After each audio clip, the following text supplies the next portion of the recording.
Aujourd'hui, plus de 8 milliards d'êtres humains vivent sur Terre. Nous avons construit un monde de béton, d'acier et de lumière. Nous dominons cette planète comme aucune autre espèce ne l'a jamais fait. Mais si l'on remontait le temps, près d'1 million d'années en arrière, on découvrirait un moment où ce futur a failli disparaître avant même d'exister. Une époque où il ne restait à peine que 1280 de nos ancêtres sur toute la planète. Pas 1 million, pas 100 000, juste 1200 individus. Tout l'avenir de l'humanité suspendu à un fil si mince qu'il défie l'imagination. Voici l'histoire de leur survie. Si tu écoutes ces récits pour t'endormir, sache que c'est exactement pour ça que je les crée.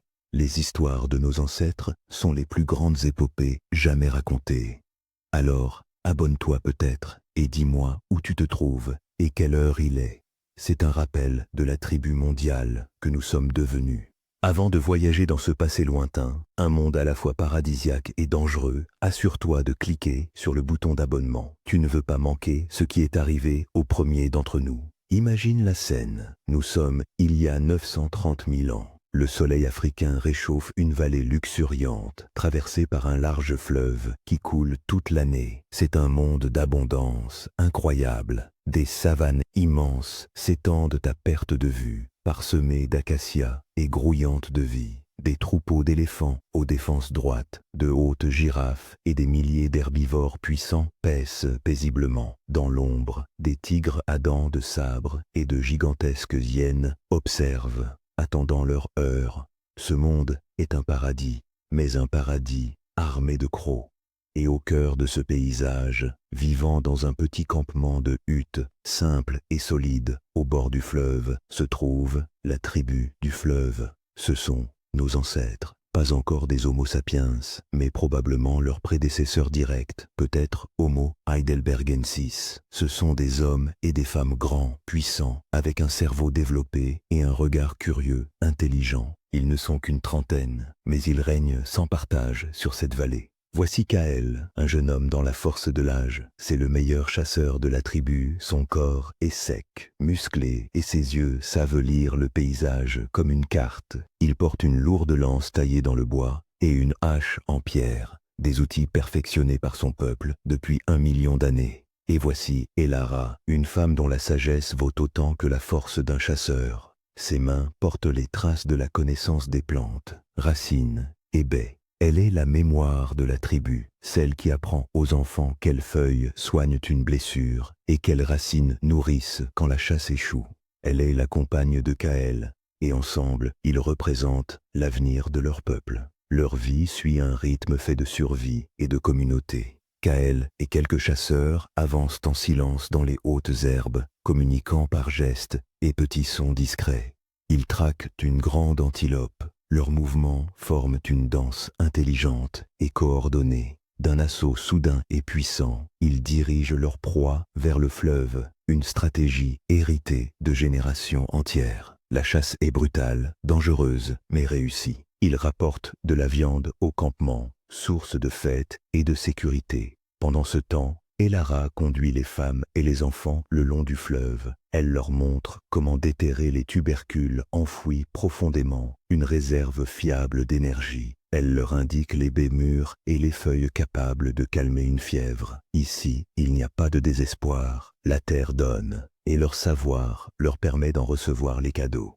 Le soir venu, quand le soleil projette de longues ombres dorées sur la vallée, la tribu se réunit autour d'un feu crépitant. L'air est rempli de l'odeur de viande rôtie, c'est le cœur de leur monde. La nourriture est partagée, les chasseurs et les anciens mangent en premier, mais veillent à ce que tous aient leur part. Kael raconte la chasse, non pas avec des mots compliqués, mais par des gestes, des sons, une mise en scène. Les enfants écoutent, fascinés. Elara soigne une petite blessure au genou d'un enfant avec une patte de feuilles écrasées. Ils sont une famille, une communauté soudée par la confiance et l'existence commune. Voilà ce qu'est l'humanité depuis 1 million d'années. De petits groupes vivant en harmonie avec une terre à la fois dangereuse et généreuse. Leur monde est régi par des cycles prévisibles. Les grandes pluies arrivent toujours au moment attendu, rendant la savane verte. Puis vient la saison sèche, mais le fleuve coule toujours. C'est une vie dure, mais bonne, une vie stable. Mais quelque chose est en train de changer, quelque chose qui échappe même aux plus sages des anciens. Le grand rythme des ères glaciaires, un cycle régulier de 41 000 ans, commence à basculer vers un schéma nouveau, beaucoup plus brutal. Au cœur des mécaniques de l'orbite terrestre, une transformation se met en place, ouvrant une ère d'instabilité climatique extrême. Pour la tribu du fleuve, le premier signe est presque invisible. Les pluies, qui n'avaient jamais failli, arrivent avec plusieurs semaines de retard. Et quand elles viennent enfin, elles sont faibles et irrégulières. Le fleuve, source de vie de la vallée, ne monte plus aussi haut qu'avant. Kael et les chasseurs doivent voyager plus loin. Les grands troupeaux, sentant la sécheresse, migrent vers des pluies lointaines. Les chasses deviennent plus difficiles, moins fructueuses, et Lara, elle aussi, perçoit le changement. Les buissons de baies donnent moins. Les tubercules sont plus petits, plus profonds. Une inquiétude silencieuse s'installe dans la tribu. Les anciens fouillent leurs mémoires, leurs histoires transmises depuis des générations, mais ne trouvent aucun souvenir d'une saison sèche si longue, d'un fleuve si bas. Kael se dresse sur un rocher, contemplant la vallée où il a toujours vécu. Il voit le vert éclatant se transformer en un brun poussiéreux. À l'horizon, il ne distingue plus les nuages de poussière des grands troupeaux, seulement une brume de chaleur vide. Et Lara regarde les plantes flétries, les visages inquiets des enfants qui réclament plus de nourriture alors qu'il n'y en a pas. Ils ne le savaient pas encore, ils ne pouvaient pas comprendre l'ampleur de ce qui arrivait, mais leur monde, ce paradis qui avait nourri leur peuple pendant des milliers de générations, était en train de mourir. Le dernier été fertile venait de s'achever. La grande sécheresse commençait, et elle durerait 100 000 ans. La sécheresse n'était pas un événement, mais une transformation. Elle ne frappa pas comme une tempête, mais s'installa comme une maladie, vidant lentement la terre de sa vie. La tribu du fleuve, qui avait mesuré ses jours sur le rythme fiable des saisons, se retrouvait désormais dans un monde sans rythme, un monde où les promesses des ancêtres étaient rompues. Le dernier bon été devenait un souvenir lointain, remplacé par une réalité nouvelle, brutale, écrasée sous un soleil brumeux et implacable. Le fleuve, cette grande artère vitale de leur vallée, fut le premier à mourir. Pendant des générations, il avait été le centre de leur univers, source d'eau, de nourriture et d'histoire. Mais maintenant, ils le voyaient se réduire. Ce qui fut jadis un courant puissant et large n'était plus qu'un filet d'eau paresseux et peu profond. Puis il se brisa en une série de mares boueuses, isolées, grouillant de poissons agonisants. Et un jour, il ne revint pas du tout. Tout ce qui restait n'était qu'une cicatrice immense et sinueuse de boue craquelée par le soleil, un squelette fantomatique de la vie qui avait existé. La mort du fleuve fut la mort de leur monde. Kael menait les chasseurs de plus en plus loin du campement, leurs expéditions devenant de longues marches désespérées, durant des semaines entières, à travers un désert silencieux et stérile. Les grands troupeaux avaient disparu. Les savanes, autrefois mers de verre et d'or, n'étaient plus que des plaines brunes et cassantes, couvertes de poussière et d'épines. L'air était saturé d'une fine poussière rouge qui recouvrait tout, s'infiltrait dans leurs poumons et leurs yeux, rappel permanent d'une terre mourante.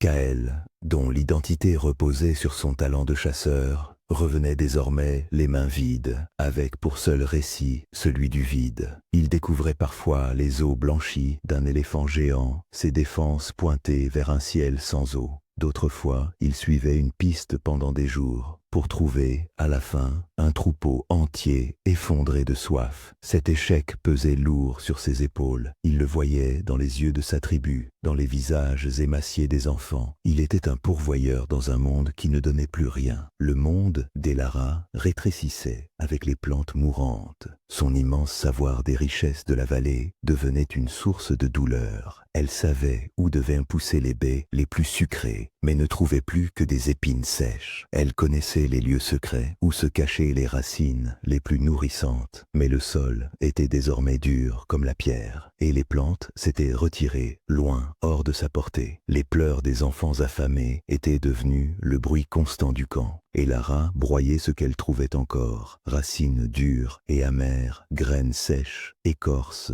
mais ce n'était jamais assez. La tribu mourait de faim, et sa sagesse, jadis source de vie, ne faisait que retarder l'inévitable. Une nouvelle tension s'installa. Les anciens, gardiens de la mémoire, étaient perdus. Leurs récits parlaient d'un monde généreux, d'un grand fleuve qui ne manquait jamais. Leur sagesse appartenait à un monde qui n'existait plus. Certains disaient qu'il fallait rester, faire des offrandes aux esprits des ancêtres, croire que le fleuve reviendrait s'ils avaient assez de foi. Ils levaient les yeux au ciel, priant pour un signe. Mais Kaël et Elara voyaient la vérité. Rester, c'était mourir.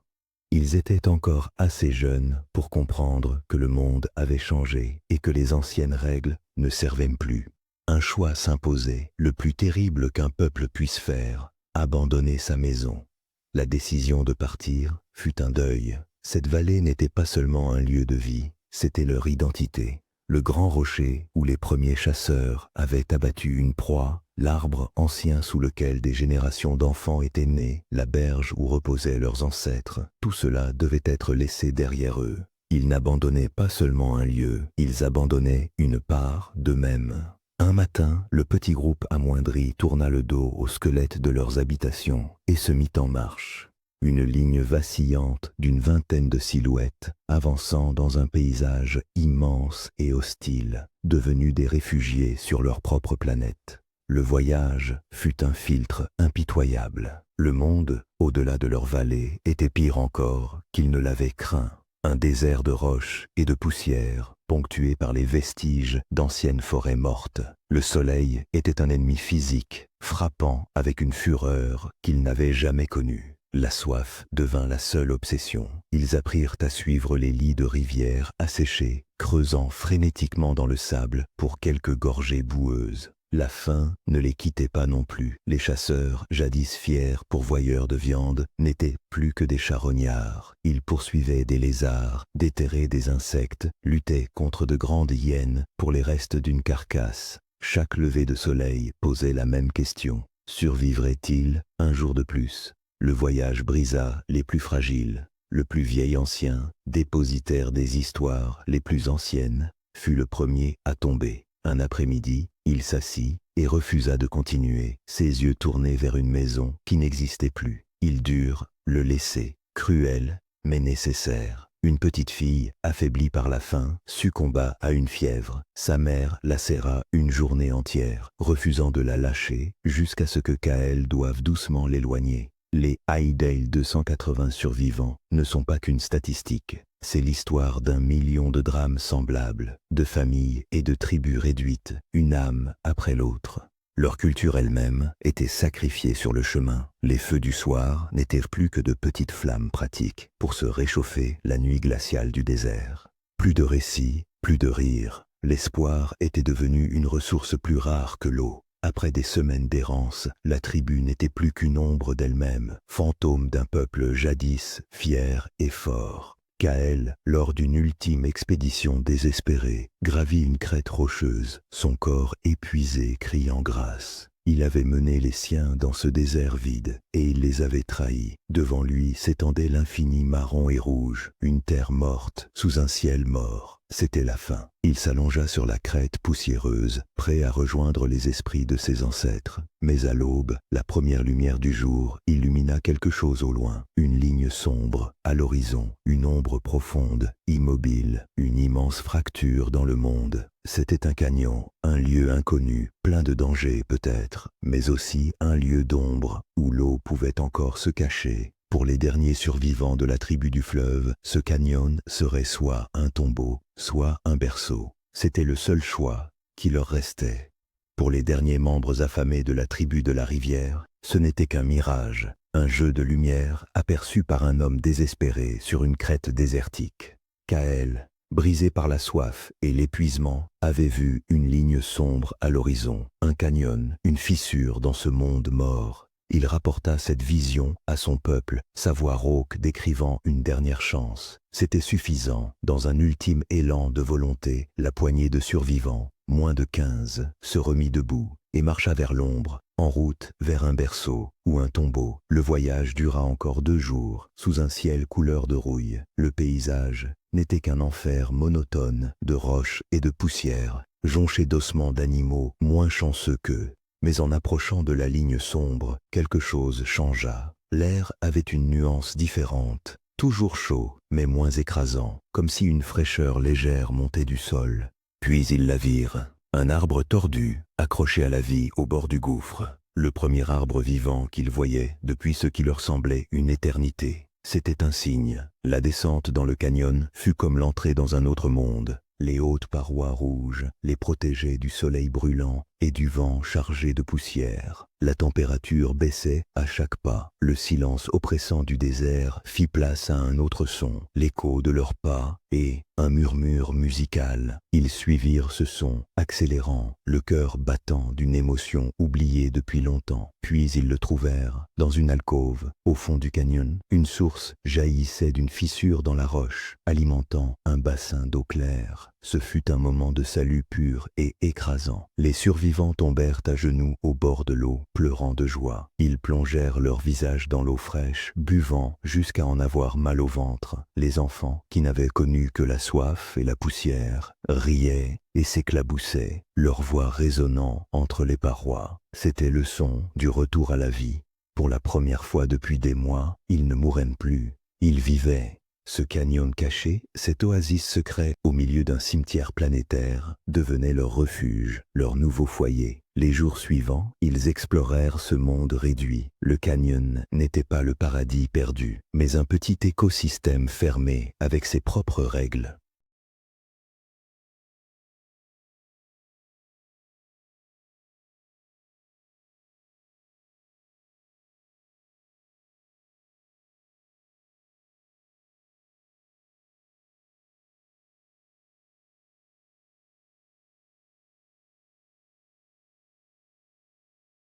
La source en était le cœur, pas une grande rivière, mais assez pour vivre. Les parois offraient de l'ombre et un abri, et Lara découvrit un réseau de grottes peu profondes, creusées dans le grès par d'anciens vents. Elles étaient sèches, sûres et faciles à défendre. Un refuge parfait contre les éléments et les rares prédateurs, comme les hyènes géantes qui rôdaient encore dans les terres mortes. Et il y avait de la nourriture, pas les grands troupeaux d'autrefois, mais de la vie tout de même. L'eau de la source entretenait un petit écosystème vibrant, des fougères résistantes, des buissons coriaces et de petits animaux, damans, lézards, oiseaux, qui avaient fait du canyon leur maison. Ce n'était pas l'abondance, mais c'était une promesse. Le rôle de Kael changea. Ses compétences de chasseur de longue poursuite n'étaient plus utiles ici. Il devint un piégeur, un stratège des petits espaces. Il passait ses journées à observer les habitudes des animaux du canyon, à poser des pièges simples mais efficaces, et à enseigner aux jeunes l'art de chasser en silence. Il était devenu le gardien du refuge, ses yeux surveillant toujours la crête pour prévenir les menaces. Sa force n'était plus pour la chasse, mais pour défendre ce lieu précieux. Le génie d'Elara, lui aussi, renaissait. La flore était différente, mais les lois de la nature restèrent les mêmes. Elle commença un patient travail d'expérimentation. Elle découvrit une racine dure et amère qui, après des heures de cuisson, devenait une source d'énergie. Une baie robuste, pas sucrée, mais riche en nutriments. Elle n'était plus seulement cueilleuse, mais une véritable scientifique, révélant le potentiel caché de ce monde limité. Dans la plus grande des grottes, elle installa un nouveau foyer. Le feu brûlait à nouveau, symbole de la communauté. Les mois devinrent des années. Une stabilité nouvelle s'installa. La peur constante céda la place à une routine calme et vigilante. Ils n'étaient plus des réfugiés, mais des habitants. Puis vint un signe d'espoir profond. Elara mit au monde un fils, le premier enfant de la nouvelle génération. Un bébé qui ne connaîtrait que les hautes parois rouges du canyon. Ses cris n'étirent pas fin, mais continuité. La tribu de la rivière avait survécu, mais l'angoisse revint, plus sourde. Kael montait souvent sur la crête pour observer le monde au-delà. Rien n'avait changé. Le désert s'étendait toujours, silencieux, sous un ciel impitoyable. Pas de pluie, pas de troupeaux. Le monde ne guérissait pas. Le canyon n'était pas un abri temporaire. Il était devenu leur univers entier. Ils avaient trouvé une arche au cœur d'une planète morte. Ils avaient survécu. Mais à mesure que les années devinrent des décennies, une question terrifiante grandissait autour du feu. Et si le monde ne revenait jamais à la vie? Survivre était une chose, mais pouvait-il supporter une éternité dans cette belle prison? La tribu de la rivière avait trouvé son arche. Elle avait survécu. Mais à mesure que le temps passait, la joie de leur salut céda la place à une peur plus lente, plus profonde. Le monde extérieur restait figé. Le ciel, couleur de cuivre, ne s'ouvrait pas. La pluie ne tombait pas. Le silence infini des plaines ne cessait pas. Leur refuge les avait sauvés. Mais il devenait évident que le monde ne reviendrait pas. Une nouvelle lutte commençait, non contre une catastrophe brutale, mais contre le poids écrasant du temps lui-même. Des générations naquirent et moururent entre les hautes parois rouges du canyon. Kael et Elara, les chefs qui avaient conduit leur peuple jusqu'à ce sanctuaire, vieillirent. Leur récit du vieux monde, celui de la grande rivière et des vastes troupeaux, était transmis à leurs enfants autour du feu. Ils parlaient d'un monde de verdure infinie, d'un ciel d'un bleu profond et éclatant, d'un temps où la nourriture était si abondante qu'il suffisait de l'accueillir. Pour les enfants nés dans le canyon, ces histoires semblaient des mythes, des légendes d'un paradis magique qui ne pouvait pas avoir été réel. Leur monde à eux était fait de roches et d'ombre, du petit bassin alimenté par la source et du travail constant et minutieux de la survie. Cette nouvelle génération était différente. Forgée par la rareté, elle devint maîtresse des petits espaces, ses sens aiguisés au moindre son ou parfum de leur monde clos. Ils connaissaient l'appel de chaque oiseau niché dans les falaises, la trace de chaque lézard parmi les roches. Ils n'étaient pas hantés par les fantômes d'un paradis perdu. Ils inventaient une nouvelle manière de vivre, plus dure, plus précise. Ils écrivaient les nouvelles règles. Leur technologie dut être réinventée. Les lourdes haches de pierre de leurs ancêtres, faites pour abattre de grands animaux, étaient inutiles ici. Le fils de Kael, Kenai, devint maître d'un nouvel art, tailler des éclats de silex avec une précision incroyable, créant de petites lames tranchantes comme des rasoirs. C'étaient des outils de finesse, pas de force brute, couteaux délicats pour dépecer les damans, racloirs pour les racines fibreuses, poinçons pour percer les peaux. Ils commencèrent à fabriquer de simples vêtements ajustés pour se protéger du froid nocturne, une innovation dont leurs ancêtres de la vallée chaude n'avaient jamais eu besoin. Le savoir d'Elara sur les plantes devint un texte sacré, enrichi par ses filles et petites-filles. Elles découvrirent que les racines amères et ligneuses qu'elles mangeaient étaient un poison lent, mais qu'en les trempant une journée dans l'eau de la source, puis en les cuisant longuement dans des fosses de pierre, elles devenaient comestibles et nourrissantes. Ce n'était plus de la simple cueillette, c'était de la transformation. Elles devenaient les premières scientifiques de l'alimentation, leur laboratoire étant le sol du canyon, et leurs expériences dictées par la nécessité d'extraire chaque calorie possible de ce monde limité. Même l'eau, source de vie, fut gérée avec intelligence. La tribu apprit à creuser de petits canaux pour diriger une partie du trop-plein de la source vers de minuscules jardins. C'était une agriculture fragile, mais un premier pas vers le contrôle de leur nourriture. Chaque goutte d'eau était sacrée, mais le plus grand changement se trouvait dans la tribu elle-même. Dans une population minuscule, où chaque individu comptait, les règles sociales devinrent leur technologie la plus essentielle. La coopération n'était plus un choix, c'était la loi. Le partage de la nourriture était absolu. Les malades et les enfants appartenaient à la responsabilité de tous, et la transmission du savoir devint un devoir sacré. Les histoires du vieux monde n'étaient plus de simples souvenirs, elles servaient de leçons. Chaque compétence, tailler un silex, suivre un oiseau jusqu'à son nid, purifier une racine, était enseigné avec rigueur à tous les enfants, pour que rien de ce qu'ils avaient appris ne soit perdu. Mais cet isolement prolongé eut un autre effet, invisible. Quelque chose changeait non seulement dans leur culture, mais dans leur sang. Que devient une espèce piégée dans une cage génétique pendant 100 000 ans? L'ombre du goulot d'étranglement apparut. Parfois, un enfant naissait fragile ou porteur d'une faiblesse étrange. La tribu ignorait tout de la génétique, de la menace de la consanguinité. Elle voyait seulement un signe. La maladie du monde extérieur avait laissé une trace, un mal qu'aucun refuge ne pouvait écarter totalement. La vie était fragile, gouvernée par des forces mystérieuses et effrayantes.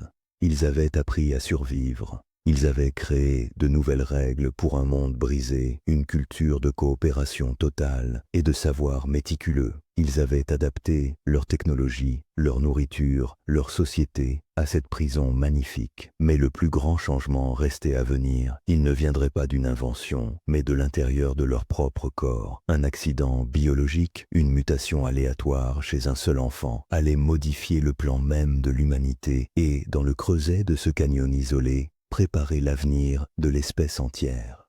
Pendant 1000 ans, la tribu de la rivière vécut dans les murs de pierre de son refuge. 10 vies humaines, puis 10 autres. 100 générations naquirent et moururent dans l'ombre du canyon. Les récits du vieux monde passèrent de la mémoire au mythe. Les enfants ne pouvaient imaginer une vaste plaine verte, pas plus que nous ne pourrions imaginer un ciel à 2 soleils. Leur réalité était la roche, la source et le travail acharné de la survie. Ils avaient inventé une nouvelle culture, de nouvelles règles, une nouvelle façon d'être humain, tout pour maintenir la dernière étincelle de leur peuple dans un monde qui les avait oubliés. Mais cet isolement infini, cette succession de générations dans une communauté fermée, produisait un effet invisible. Un fantôme rôdait, non pas un prédateur du dehors, mais une menace venue du sang même. Dans une grande population, le fleuve des gènes est large et profond.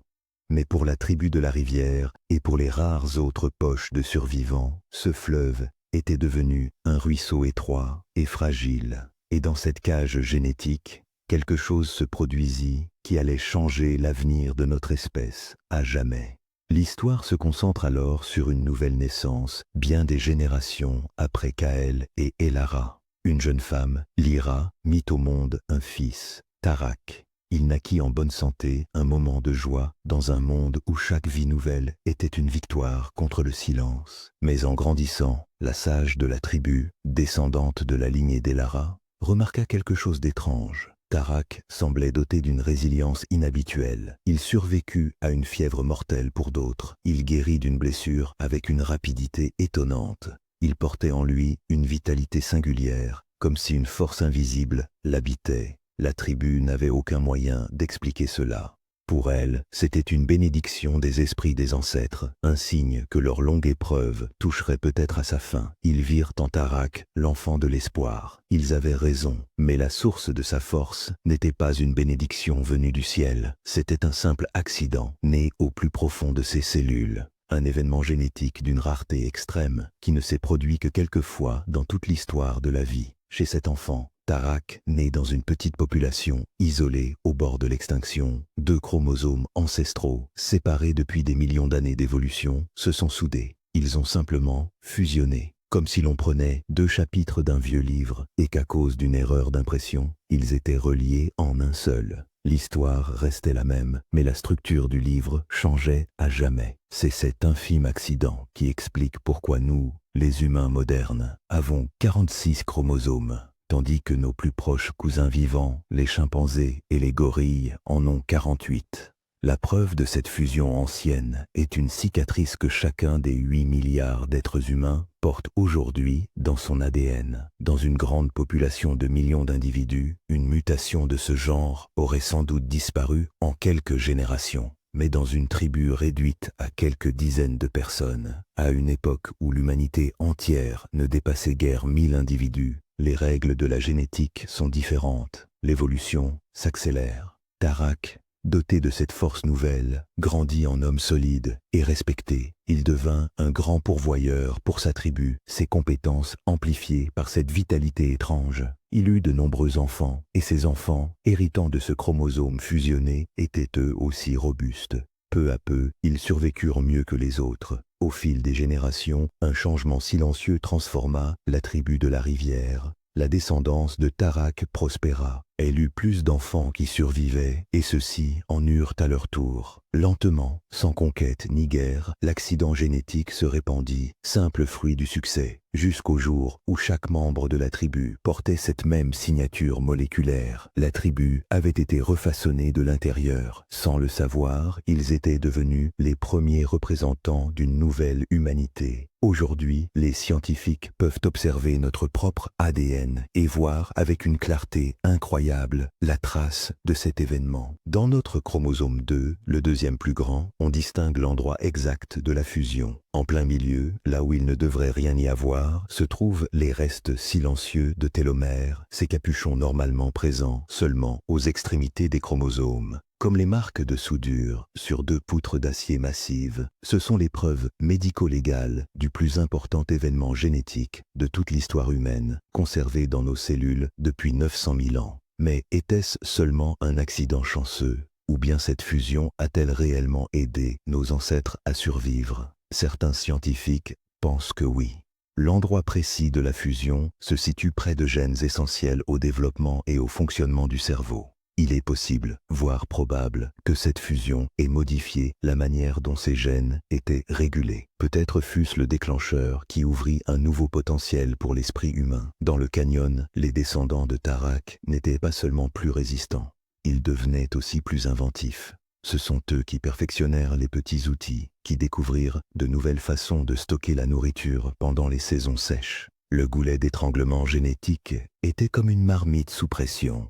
Et la fusion chromosomique, un ingrédient tombé par hasard, qui rendit la recette finale plus robuste. La tribu avait été transformée de l'intérieur. Un simple hasard biologique, un caprice du destin, leur avait offert un nouveau plan de survie. Mais malgré cette force secrète, ils restaient prisonniers, prisonniers du canyon et prisonniers du temps. Pendant des dizaines de milliers de générations, ils résistèrent. Mais quel est le prix d'une lutte si longue? Que devient l'esprit? Que devient l'âme d'une espèce qui vit au bord de l'extinction pendant plus de 100 000 ans? Leur plus grand défi n'était pas dans leur corps, mais dans leur mémoire. 117 000 ans, un nombre si immense qu'il en devient presque vide de sens. Ce n'est pas seulement long, c'est 20 fois toute l'histoire écrite de l'humanité, depuis les premiers pharaons d'Égypte jusqu'à aujourd'hui. Imaginez les pyramides, l'Empire romain, les grandes explorations, la révolution industrielle, Internet, et multipliez cela par 20. Voilà le temps que la tribu de la rivière et d'autres petits groupes d'hommes ont passé enfermés dans cette épreuve.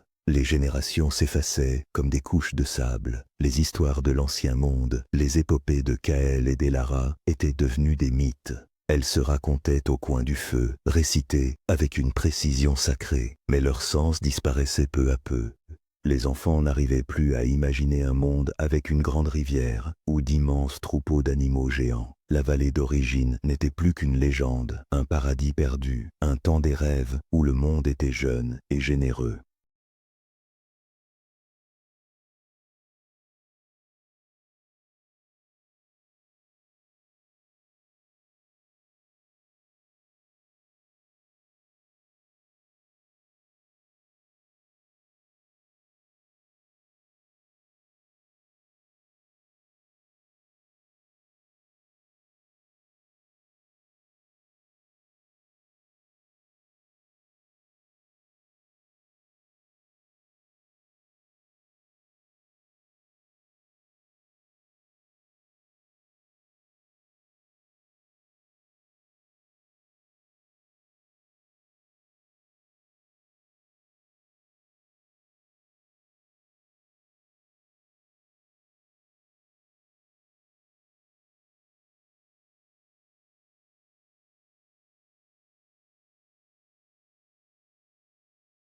Leur seule réalité désormais, les roches rouges du canyon et la lutte silencieuse pour survivre un jour de plus. Et un nouvel ennemi invisible les rongeait. Les scientifiques l'appellent aujourd'hui le vortex d'extinction, un cercle vicieux qui piège les petites populations isolées. La tribu n'avait pas de mots pour ça, mais elle en voyait les effets. Un enfant parfois trop fragile pour survivre, une blessure qui refusait de guérir, des maladies bénignes devenues mortelles. Parfois même des saisons entières sans naissance, comme si l'étincelle de vie s'éteignait peu à peu. Le narrateur de notre histoire, la voix de la science, peut expliquer ce qu'eux ne comprenaient pas. Avec une population si réduite, leur patrimoine génétique n'était plus une grande rivière, mais une flaque peu profonde. Les mutations néfastes, qui disparaissent normalement dans une population nombreuse, pouvaient désormais se répandre par simple hasard. C'est ce qu'on appelle la dépression de consanguinité.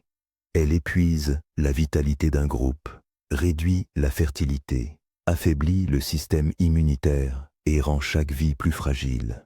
Le spectre génétique du goulet d'étranglement les hantait sans cesse, une menace permanente venue de l'intérieur. Mettons-nous dans la peau de Mara, une jeune femme de la tribu, des dizaines de milliers de générations après Elara. Elle est la nouvelle gardienne du savoir des plantes, la guérisseuse du clan. Elle est sage, elle connaît les anciens remèdes, quelles feuilles écraser pour calmer une fièvre, quelles écorces mâcher pour apaiser une douleur. Mais elle est tourmentée. Elle constate que certains remèdes, autrefois efficaces selon les récits, échouent désormais. Elle voit des enfants fragiles, dont les légendes ne parlaient pas. Elle fait de son mieux, ses mains offrant réconfort et soin, mais elle affronte un ennemi invisible. Elle ne peut qu'invoquer les esprits du canyon et espérer que le prochain enfant naisse fort. Le poids psychologique de leur existence était immense. Pendant 100 000 ans, le monde au-delà des falaises était une zone interdite, une terre de mort décrite dans les plus vieux récits. Cela avait créé une profonde agoraphobie culturelle, la peur des espaces ouverts. Le canyon était la sécurité.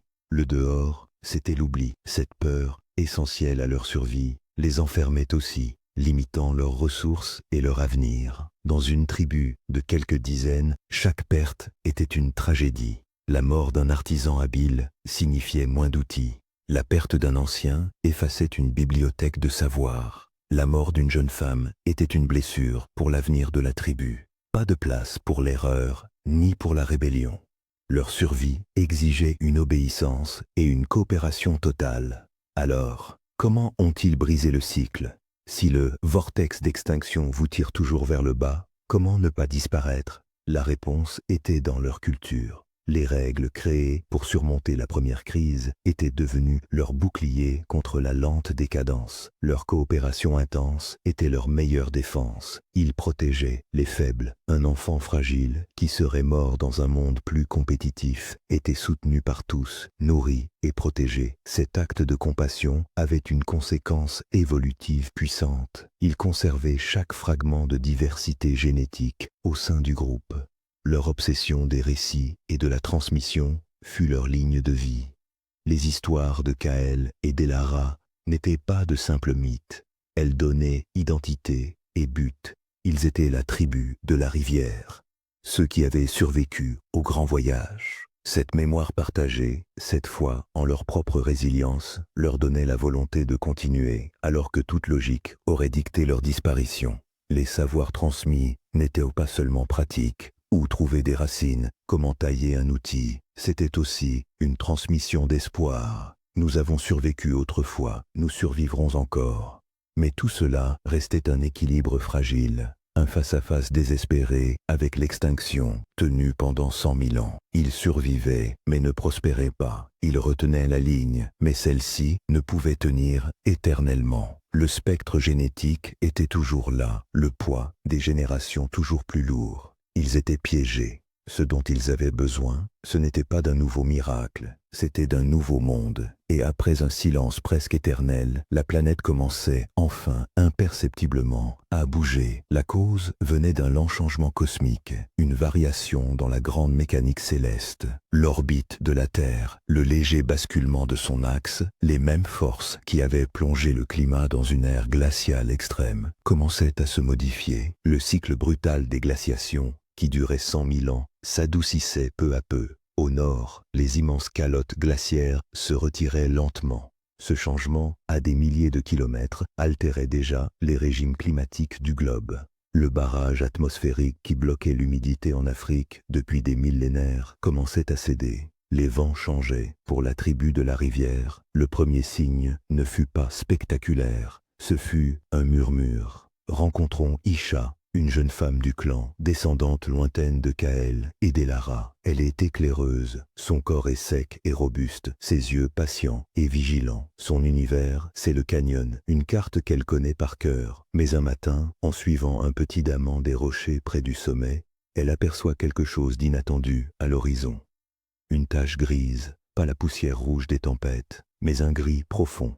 Une chose qu'elle n'avait entendue qu'à travers les plus anciens récits. Un nuage de pluie. Elle l'observe pendant des heures, glissant lentement comme un navire sombre sur une mer pâle et brumeuse. Cet après-midi-là, la première goutte tombe dans le canyon, puis une autre, puis une douzaine. La tribu sort de ses abris, les visages levés vers le ciel, entre crainte et émerveillement.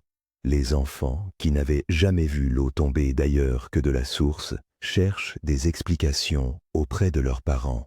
Les anciens, marqués par 1000 saisons de sécheresse, fixent le ciel avec incrédulité.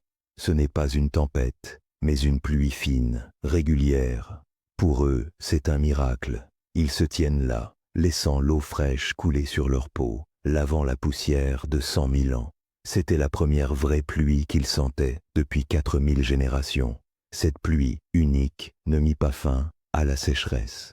Mais ce fut le début de la fin. La saison suivante, elle revint un peu plus forte. La suivante encore, elle dura une semaine. La source au fond du canyon gonfla. L'eau monta plus haut que dans toutes les mémoires. Puis, le vrai miracle arriva. Sur les plaines stériles à l'extérieur, le monde recommença à verdir. Des herbes robustes, dont les graines dormaient dans la poussière depuis des siècles, germèrent.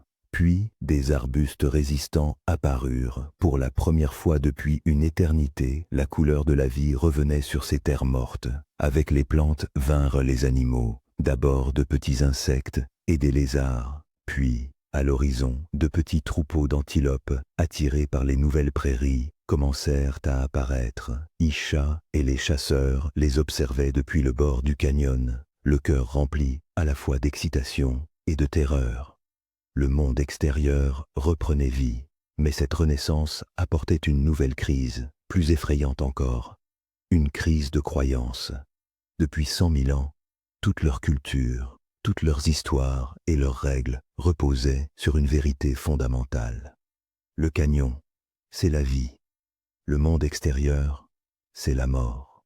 Cette loi simple les avait maintenus en vie. La remettre en question revenait à douter de la sagesse des ancêtres, à douter même de leur identité.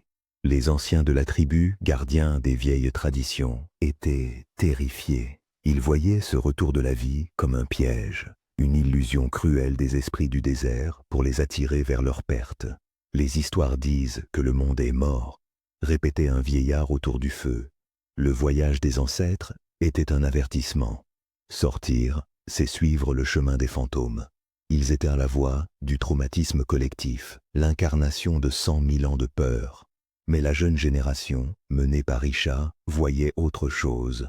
Moins attachés aux mythes anciens, leur réalité était celle des grottes étroites, des ressources limitées et de la faim constante. Pour eux, les troupeaux sur les plaines n'étaient pas une illusion, mais une promesse de nourriture, d'espace, d'un avenir au-delà des parois de roche qui avaient enfermé leur peuple depuis toujours. Un grand débat commença alors, une lutte silencieuse entre la peur du passé et l'espoir de l'avenir. Isha savait que les mots ne suffisaient pas. Elle devait rapporter une preuve. Un matin, elle réunit une petite bande de jeunes chasseurs, les plus forts et les plus courageux. Ils partirent pour une expédition de plusieurs jours dans ce nouveau monde. C'était un acte d'une bravoure immense, un défi direct aux tabous les plus profonds de leur peuple. En quittant le canyon, leur cœur battait de peur et d'exaltation, héritiers d'1 million de siècles d'agoraphobie. Le monde qu'ils découvrirent était celui d'une renaissance incroyable. Ils suivirent un petit ruisseau sinueux, là où avant, il n'y avait que poussière. Ils traversèrent des champs d'herbes vertes jusqu'aux genoux. Et au 3e jour, ils le virent, un petit troupeau de springboks, leur pelage fauve contrastant avec le vert éclatant. C'était plus de viande qu'aucun membre de la tribu n'en avait jamais vu d'un seul coup. La chasse fut un retour aux pratiques anciennes, une redécouverte de savoir-faire oublié. Et elle réussit. Isha et ses chasseurs revinrent non seulement avec de la viande, mais aussi avec une histoire. L'histoire d'un monde qui n'était plus mort, mais vaste, ouvert et plein de vie. Ils déposèrent la viande fraîche devant les anciens, la preuve indiscutable que le monde offrait à nouveau ses richesses. Le débat prit fin, les peurs nées de la poussière cédèrent devant la vérité que les jeunes avaient ramenée. Leur longue nuit s'achevait, mais quitter la sécurité du canyon, marcher dans un monde que leur peuple n'avait pas foulé depuis des millénaires, serait la décision la plus courageuse jamais prise. Ils quittaient leur prison, mais aussi la seule maison qu'ils avaient jamais connue. Une nouvelle aventure commençait, le second grand voyage de leur peuple. L'Exode fut une lente procession pleine de respect. La tribu entière, un peu plus de 30 personnes, se tint à l'entrée du canyon, face aux plaines ouvertes. Pour les anciens, c'était une vision terrifiante, une violation de leurs règles la plus sacrée. Pour les enfants nés dans le canyon, c'était un moment d'émerveillement. Ils n'avaient connu qu'un monde de roches rouges et d'ombre, un ciel réduit à une bande étroite de bleu. Maintenant, ils se tenaient sous l'immensité d'un ciel ouvert, un océan d'azur s'étendant à l'infini. Ils sentirent sous leurs pieds la terre humide et souple, si différente de la pierre dure de leur foyer. Ils entendirent le murmure du vent dans les hautes herbes, un son étrange et magnifique. Le monde des légendes était réel. Guidés par Isha, ils se mirent en marche. Chaque pas était une redécouverte. Ils retrouvaient les compétences de leurs ancêtres les plus anciens, mais ils n'étaient plus les mêmes. L'épreuve de 100 000 ans les avait transformés, forgés en un peuple nouveau. Ce fut un creuset évolutif, une école de survie impitoyable, et ils en étaient les survivants. Désormais, ils possédaient des avantages uniques qui allaient leur permettre de dominer ce monde renaissant. Leur premier avantage était leur hyper-coopération. Dans les espaces étroits du canyon, ils avaient perfectionné l'art de travailler ensemble. Cette habitude, née de la nécessité de partager chaque bouchée, faisait d'eux une équipe redoutable dans les plaines ouvertes. On le voit lors de leur première grande chasse. Isha repère un troupeau de grandes gazelles. Elle ne se précipite pas. Elle communique avec ses chasseurs par une série de signes de main et de murmures. Ils se séparent, agissant comme une seule unité silencieuse. Ils utilisent le terrain, le vent et leur compréhension du comportement animal pour encercler le troupeau. Le plan est exécuté avec une coordination que leurs ancêtres n'auraient jamais imaginée. La chasse réussit, rapportant plus de nourriture que la tribu n'en avait vue en une seule journée depuis des générations. Leur deuxième avantage était leur extraordinaire capacité d'adaptation. Un peuple qui avait appris à manger des racines toxiques et à chasser des lézards n'était pas effrayé par les défis d'un nouvel environnement. Ils étaient des maîtres de la débrouille. Très vite, ils comprirent les habitudes des nouveaux troupeaux, l'emplacement des meilleures sources d'eau et les propriétés des nouvelles plantes. Le monde entier était devenu leur laboratoire. Et leur curiosité n'avait pas de limite. Ils n'avaient pas peur de l'échec, car l'échec faisait partie de leur histoire depuis des milliers de générations. Une chasse ratée ou une saison sèche n'était pas une catastrophe, mais simplement les enfants naissaient forts et en bonne santé. Les visages creusés et inquiets des anciens laissèrent place au sourire confiant d'un peuple avec un avenir. En quelques générations, leur nombre explosa. La tribu unique de 30 personnes devint 2 tribus, puis 4. Isha, devenue une ancienne sage, vit ses petits-enfants guider à leur tour de nouveaux groupes vers des vallées et des rivières inconnues. La grande expansion avait commencé. Les 1280 survivants dispersés à travers le continent devinrent des milliers, puis des dizaines de milliers. Un jour, le groupe d'Isha découvrit des traces étranges, des empreintes humaines, mais légèrement différentes. Ils les suivirent et tombèrent sur une petite famille vivant dans un abri rudimentaire. C'étaient les descendants d'un autre groupe, ayant survécu à la grande sécheresse d'une manière moins efficace. Ils étaient maigres, leurs outils plus simples et leurs yeux remplis d'une profonde peur. Ils avaient survécu, mais n'avaient pas été forgés dans le même creuset que la tribu de la rivière. Isha et son peuple ne les considérèrent pas comme des ennemis, mais comme des cousins égarés. Ils partagèrent leur nourriture, leur savoir-faire en fabrication d'outils et en maîtrise du feu. Peu à peu, cette famille fut absorbée paisiblement dans la culture plus solide et prospère de la tribu de la rivière. C'est ainsi que l'héritage génétique des survivants ultimes, leurs chromosomes fusionnés et leurs adaptations uniques, se répandit sur le continent en reconstruction, devenant l'héritage universel de toute l'humanité. Les enfants du refuge étaient devenus les maîtres du monde. Ils s'étendirent sur le continent africain, leur population passant de quelques dizaines à des dizaines de milliers, leur savoir grandissant à chaque génération. Ils formaient un seul peuple uni, forgé dans le même feu, portant tous la même cicatrice génétique de leur long emprisonnement. Mais cette unité, née d'une histoire commune de survie, n'était pas destinée à durer. En conquérant le continent, en entrant dans de nouvelles terres et en affrontant de nouveaux climats, leur grande famille allait se diviser. Leur succès même les poussait sur des chemins différents, ouvrant la voie à de nouvelles lignées qui finiraient par donner naissance à toutes les formes d'humains ayant jamais existé sur Terre. On peut voir cela comme un fleuve. Pendant 100 000 ans, le fleuve de l'humanité avait été forcé de passer par le mince chenal de leur refuge dans le canyon. La pression avait grandi pendant 4000 générations. Quand il jaillit enfin sur les plaines renaissantes d'Afrique, il ne coula pas seulement. Il explosa dans toutes les directions, creusant de nouveaux canaux, créant de nouveaux chemins à travers l'immense paysage vide du monde. La tribu unique des survivants commença à se fragmenter en plusieurs tribus, et celles-ci entreprirent 3 grands voyages. Le premier groupe, le plus nombreux, resta au cœur de l'Afrique. C'était leur terre ancestrale, une terre qu'ils comprenaient. Mais ce n'était pas une terre stable. Le climat continuait de varier entre périodes sèches et périodes humides. Pour survivre ici, il fallait rester un généraliste suprême, toujours adaptable, capable de changer de stratégie à tout moment. Ce groupe, resté sur la terre ancestrale, était sur la voie de devenir nous. Le deuxième grand voyage fut d'une ambition incroyable. On peut imaginer un jeune chef, descendant lointain d'Isha, appelons-le Thor. Il regardait vers le nord, vers l'immense pont de terre reliant l'Afrique au reste du monde. Poussé par la curiosité ou peut-être par la pression d'une population croissante, il mena sa tribu hors d'Afrique, au Moyen-Orient, puis plus loin vers l'ouest jusqu'à un nouveau continent, l'Europe.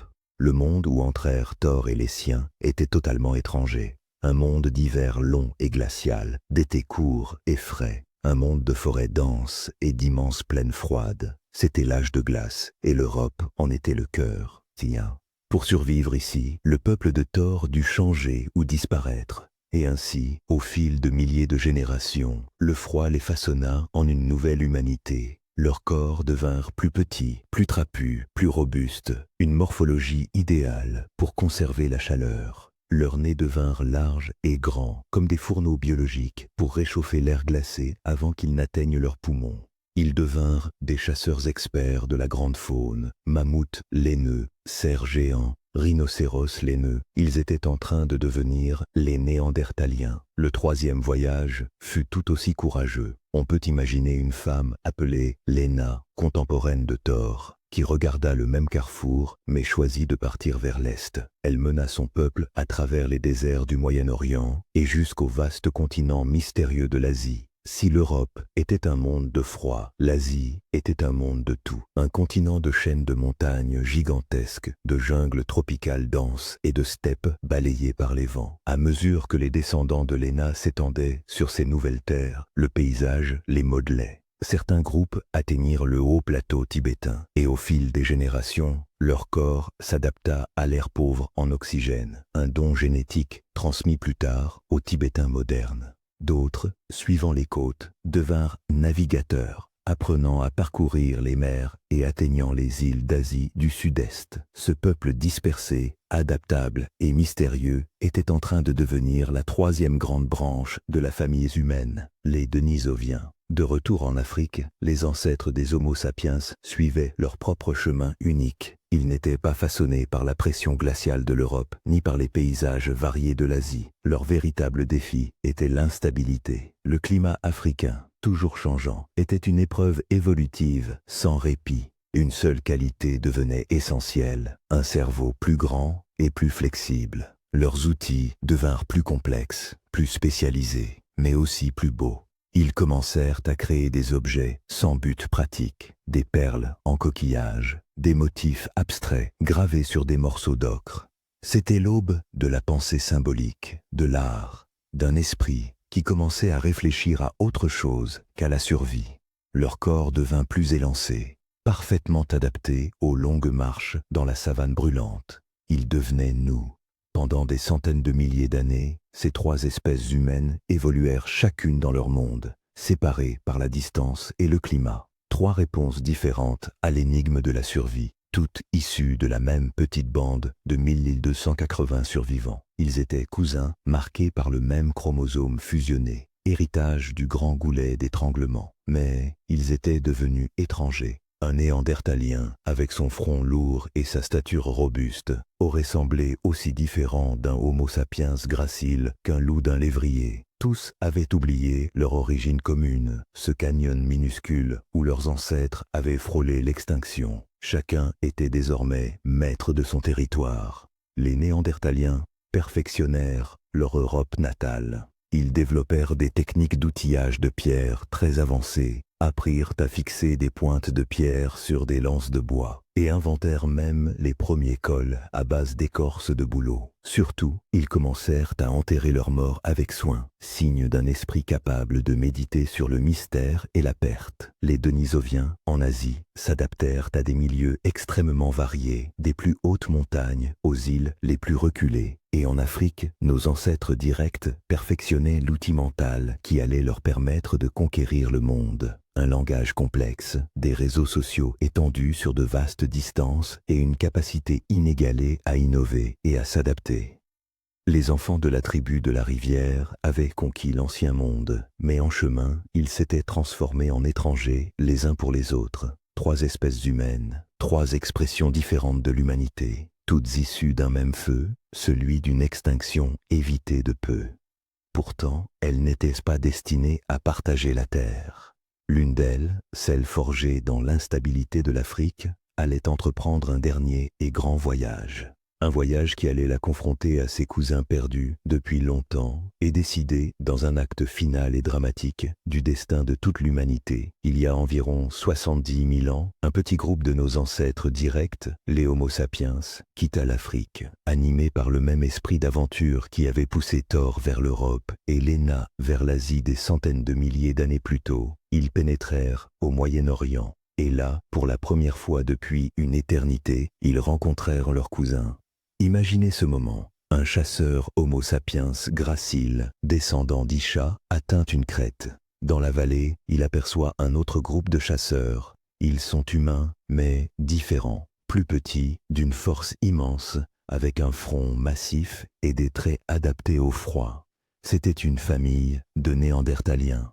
Pendant un instant, les deux groupes se fixèrent, séparés par 400 000 ans d'évolution distinctes, étrangers, rivaux, mais aussi familles. L'histoire, écrite dans notre ADN, révèle que la suite fut complexe. Ils se sont affrontés, se disputant les meilleurs territoires, mais ils se sont aussi reconnus comme semblables. Ils se sont métissés. Aujourd'hui, chaque personne d'origine non africaine porte une petite part d'ADN néandertalien, le fantôme génétique de ces rencontres anciennes. Preuve que l'histoire n'était pas une simple conquête, mais une relation à la fois conflictuelle et intime. La même chose se produisit en Asie, où nos ancêtres rencontrèrent les Denisoviens.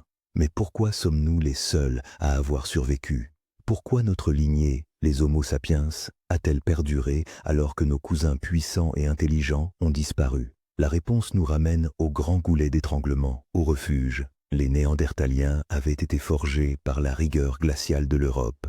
Les Denisoviens étaient des spécialistes des environnements asiatiques. Mais nos ancêtres africains avaient été façonnés par l'imprévisibilité. Leur monde ne se stabilisait jamais. C'était un paysage de changements constants. Ils n'étaient pas sélectionnés pour exceller dans un seul milieu, mais pour avoir l'intelligence et la flexibilité de survivre dans tous les milieux. Cette flexibilité fut notre arme ultime. Nos réseaux sociaux étaient plus vastes, notre langage probablement plus complexe. Nos outils évoluaient sans cesse, alors que la technologie néandertalienne restait stable pendant des dizaines de millénaires. Nous n'étions pas plus forts, pas forcément plus intelligents, mais nous étions plus adaptables. Et dans un monde en perpétuel changement climatique, le généraliste finit toujours par dépasser le spécialiste. Un à un, nos cousins disparurent, ne laissant en nous qu'un faible écho génétique. Vers 20 000 ans, nous étions les derniers humains sur Terre. Et nous voilà aujourd'hui,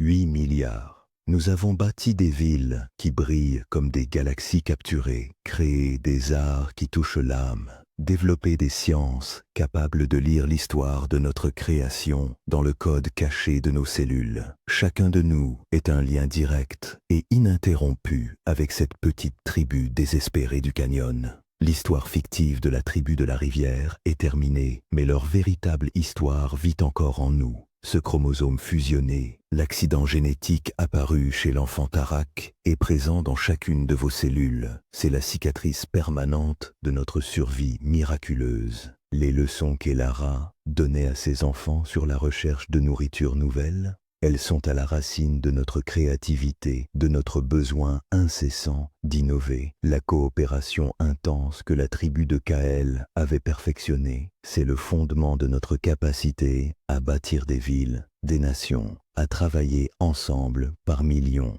Chaque fois que vous enseignez à un enfant, vous poursuivez une tradition qui fut notre seule défense contre l'extinction. Chaque fois que vous ressentez l'esprit de communauté, vous sentez l'écho du lien qui unissait cette petite tribu. Les 1280 survivants ne sont pas seulement un chiffre dans un article scientifique, ce furent des personnes, des parents tenant leurs enfants affamés, remplis d'une terreur que nous n'imaginons pas, des chasseurs affrontant des bêtes immenses avec seulement de la pierre et du bois, des conteurs qui gardaient la mémoire de leur peuple dans un monde prêt à les effacer. Leur courage est notre héritage, leur résilience, notre droit de naissance. Cette histoire est à la fois un avertissement et une promesse. Un avertissement, notre succès n'est pas garanti. Nous sommes une espèce qui, un jour, fut moins nombreuse que le gorille de montagne, aujourd'hui menacée. Notre domination est fragile et récente. La Terre est puissante et son climat peut se retourner contre nous si nous le poussons trop loin. Mais c'est aussi une promesse inscrite dans nos gènes. Nous sommes les descendants des survivants ultimes. La capacité de résister, d'innover et de coopérer face aux crises est au cœur de notre humanité. Si nos ancêtres ont pu affronter la fin de leur monde avec seulement le feu, la pierre et la force de leur communauté, alors nous, avec toute notre science et notre technologie, pouvons relever les défis de notre époque. Le goulet d'étranglement est derrière nous. Le grand voyage nous a conduits jusqu'ici. Nous sommes la preuve vivante que, même dans la nuit la plus longue et la plus sombre, quelques étincelles d'espoir portées par le cœur de quelques personnes courageuses peuvent suffire à rallumer tout un monde.